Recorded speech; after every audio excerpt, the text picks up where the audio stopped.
E, cara, me fala um pouco mais agora sobre essa tua... Não entendi se é uma transição ou se é um segundo público-alvo que você está buscando.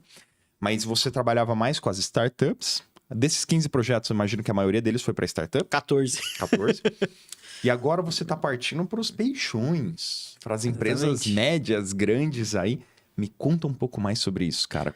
Por que você tomou essa decisão e como está sendo a experiência? Perfeito. Até pegando esse ponto das startups, né? Como o nosso ticket ele foi aumentando também depois de um tempo, a gente também começou a colocar uma régua maior nas startups que foram entrando na Systenic. Então, só para ter uma base, tipo, antes você cobrava 2.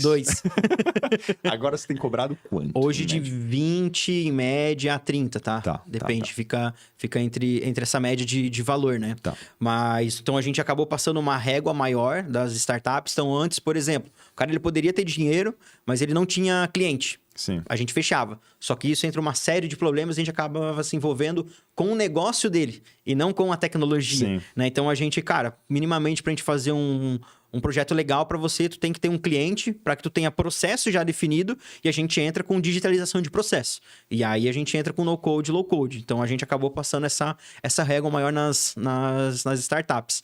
Então, não é que a gente deixou de trabalhar com startup, a gente trabalha com startup. Só jogar a régua lá para cima. Só jogando a régua lá para cima. Isso é amadurecimento, hein, cara? Total. Quando você aprender para quais clientes dizer não, eu acho que é um dos maiores sinais de maturidade de negócio mesmo, assim. Tem um desenvolvedor que é amigo meu que ele fala, cara... Desenvolvedor no-code também. Ele fala, chegou projetinho de cripto, tchau pra você. Não pego mais nem morto, cara. Porque é sempre BO. É sempre a ideia revolucionária que não sei o que vai inventar blockchain, não consegue um usuário. Pô, chega projeto, cara, que precisa de marketplace, eu não pego. Por quê? Porque marketplace é muito difícil vingar. Então ele sabe que vai dar problema, ele sabe que vai trazer problemas que não vão ser referentes ao desenvolvimento. É bem o que você falou. E no final acaba indo a culpa pro desenvolvimento. Exato. Por quê? Porque o lado do negócio não tá funcionando e aí desemboca no desenvolvedor, né?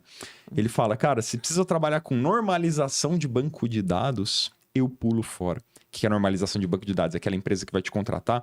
Aí fala, cara, eu só preciso pegar essa minha base de 1 milhão de registros que tá aqui na planilha, ó, e passar pro sistema novo. Aí você vai pegar a planilha...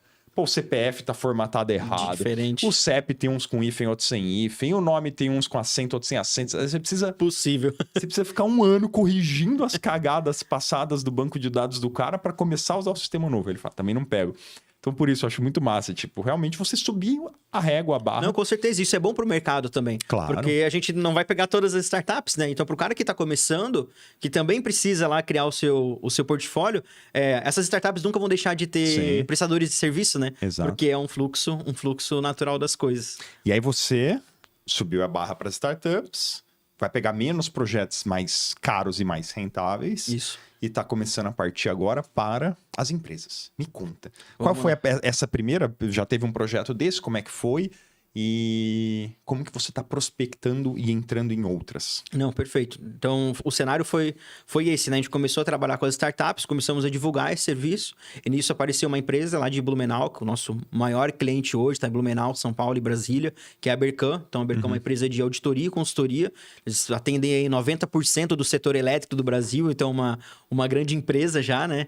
E eles comentaram, pô, a gente já tem uma cultura de criar spin-offs lá dentro. Então, a Berkan, por exemplo, ela tem a GD3, que é uma startup de gestão de terceiros. Fizeram ela totalmente high code, e aí, claro que o custo também foi bem alto. Então, eles, como é uma empresa que já tem uma cultura de ter diversas ideias de novos projetos, eles olharam para a Systenic com essa vertente de MVP de no-code e low-code como um braço de tecnologia para eles para poder validar essas novas spin-offs e esses novos projetos. Então, a gente conversou, né? Fechamos um projeto com eles, que era inicialmente, isso foi muito bacana, era inicialmente para ser um projeto interno, não ia nem virar uma spin-off, era para ser algo de digitalizar os processos deles lá, tudo em planilha, né? Cenário clássico de onde tecnologia pode resolver de primeira, né? E, cara, a gente fez um baita de um projeto para eles, com um escopo totalmente aberto, então foi algo muito, muito bacana de trabalhar, e é um nível de maturidade diferente também, de negócio, né, para você realizar o desenvolvimento, e com isso agora abre novas oportunidades de beleza, a gente sentiu o valor do no-code e low-code, entendemos como é rápido fazer isso e quanto é barato fazer isso, em comparação, né, claro, a você contratar uma software house de high code, e aí nisso abriu totalmente essa nova porta, e esse novo caminho foi onde deu aquele estalo, né? pô, beleza, eu tenho aqui as startups que me dá uma dorzinha de cabeça, né?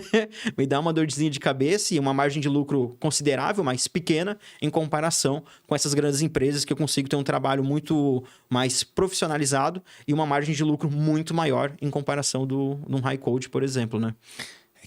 Voltando ao que a gente falou lá no começo, né? Se precificação é o máximo que você consegue cobrar com base no valor que você está entregando, desde que cubra teu custo, fica bem mais fácil cobrar mais de uma empresa que já tem processo definido. Sim. Então, cara, essa empresa, ela sabe o quanto tá custando para ela. Pô, ficar com 30 planilhas rodando, planilhas que não se conversam. Ela sabe quantos funcionários ela tem só para fazer processo operacional, só para ficar lançando boleto, coisa que já poderia nascer digitalizado. Então, ela sabe que um software desse, cara, às vezes na brincadeira, pô, traz uma economia de um departamento inteiro. Gigantesca. 20, 25, 30 mil reais por mês. Não, ali. totalmente. E até foi o ponto que eu tava comentando. Iniciou para ser um projeto interno para a empresa. Sim. Só que agora o que eles estão fazendo, Tony? Eu acho que a gente vai fazer disso um SaaS. Então eu me arrependi de quê? De não ter colocado uma porcentagem da participação do primeiro contrato, né? Mas, pô, agora eles estão vendo o projeto, a gente está padronizando ele para monetizar como SaaS. E eles Sim. já venderam. Eles mostrando só o que eles têm hoje, eles venderam para um escritório de advocacia parceiro deles. Então, assim, né, já deu um ROI para eles como empresa e eles estão monetizando agora com o projeto que foi desenvolvido para eles, sabe? E aí você fez a parte mais difícil, cara, que é entrar no primeiro, né? No primeiro. Porque o que você mais precisa para entrar nos próximos é mostrar que você já sabe o que você está fazendo, Sim. que você já está...